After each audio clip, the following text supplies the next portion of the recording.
Պարոն Բաբաջանյան, ցեղասպանությունից 111 տարի անց ինչպիսի իրողություններ ունենք, արդյոք կարողացել ենք այս դուռը, այսպես ասած, մեկընդմիշտ դրա կրկնության դուռը մեկընդմիշտ փակել։ Կարևոր հարց եք հնչեցնում, կարծում եմ հայոց ցեղասպանությունը կարևոր սահմանագիծ է պատմության, ողբերգության եւ պատասխանատվության միջև։ Եվ մեր բոլորիս պարտքն է այդ սահմանը հստակեցնել եւ մեր մտքում ունենալ մի կարևոր իրողություն, որ Հայաստանի պետականությունը, հայկական պետականությունը իրական պատասխանն է ցեղասպանության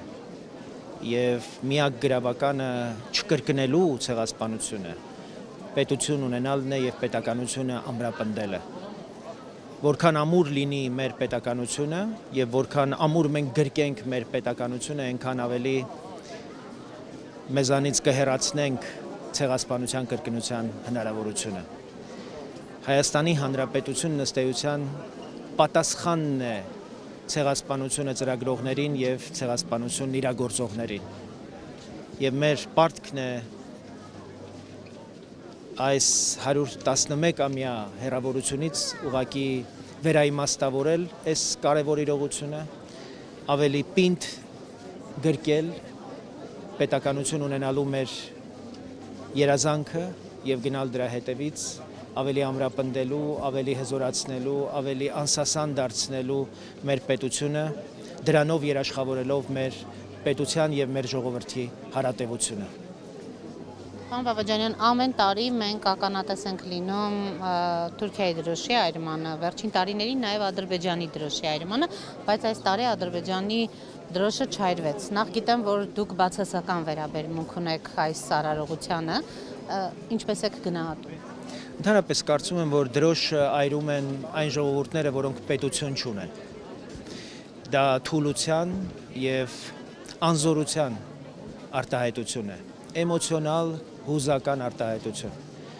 Եթե դա արվեր 35 տարի առաջ կարող էի հասկանալ։ Հիմա կարծում եմ այն բոլորովին կորցրել է իր արժեքը, որովհետև եթե մենք վրեժխնդրություն ենք ուզում ցուցադրել, լավագույնը կլիներ, որպեսզի մենք մեր պետությունը կառուցելու, մեր պետությունը հզորացնելու համառության մեջ կարողանայինք դրսևորել եւ որևէ դրոշ վառելիս գիտակցեինք, որ եթե մենք թույլ ենք տալիս վառել ուրիշների դրոշները, պիտի պատրաստ լինենք նաև, որ ուրիշներն էլ կարող է վառեն մեր դրոշը։ Հետևաբար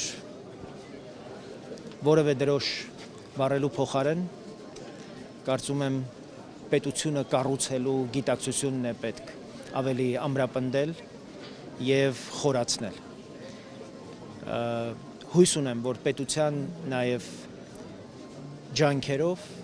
մենք հետայսու այս տրամադրություններին դրոշ վառելու, այս սովորույթներին այլընտրանքային միջոցներ պիտի գործադրենք եւ մեր երիտասարդությանը խրախուսենք, որպեսզի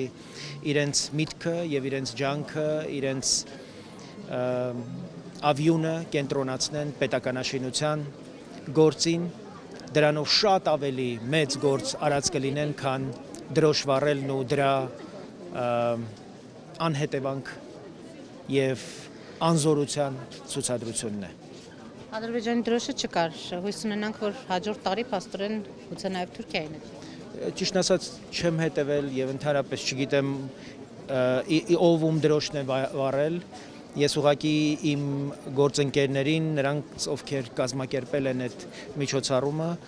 կհորդորեի, որպեսզի մենք գոնե այս կարևոր իրողությունների շուրջ համերաշխ գտնվենք եւ մեր պետության, պետականության հզորացման գաղափարի շուրջ ավելի կենտրոնացնենք մեր ջանքերն ու մեր ուշադրությունը։ Պարոն Բաբաջանյան, ձեր գնահատմամբ իսկապես այս 1.5 ամիս հետո սպասվող ընտրությունները բեկումնային կլինեն նաև այս իրողությունները վերջնականապես ամրապնդելու, հաստատելու համար խաղաղության, ինքնիշխանության, պետության պահպանման, շատ է նշվում այս ընտրությունների պատմահեղափոխական նշանակության։ Իրականում այսօր հատկապես մեր ժամանակներում ցեղասպանության փաստը պետք է դիտարկել ոչ թե 100-ամյա վաղեմության համատեքստում, այլ դրանք պետք է գնահատել իրողություն, որոնք ուղղակի վերաբերում են այսօրվան եւ այսօրվա իրողություններին, որովհետեւ մեծ հաշվով քաղաքական եւ պատմաքաղաքական իմաստով ոչինչ չի փոխվել։ Փոխվել է միայն այն, որ մենք այլևս պետություն ունենք եւ ըստ այդմ մեր ջանքերն էլ վերաիմաստավորելու հայոց ցեղասպանությունը պիտի ելնեն այդ կարևոր փաստից։ Մենք այլևս այն անզոր ու թույլ ժողովուրդը չենք, մենք կարծես նաեւ վերջին ողբերգություններից դասեր քաղած ժողովուրդ ենք եւ չափազանց կարեւոր է որպեսզի այդ դասերը ավելի հետևողականորեն սերտած դուրս գանք այս հարափոփող իրավիճակներից, որում մենք գտնվում ենք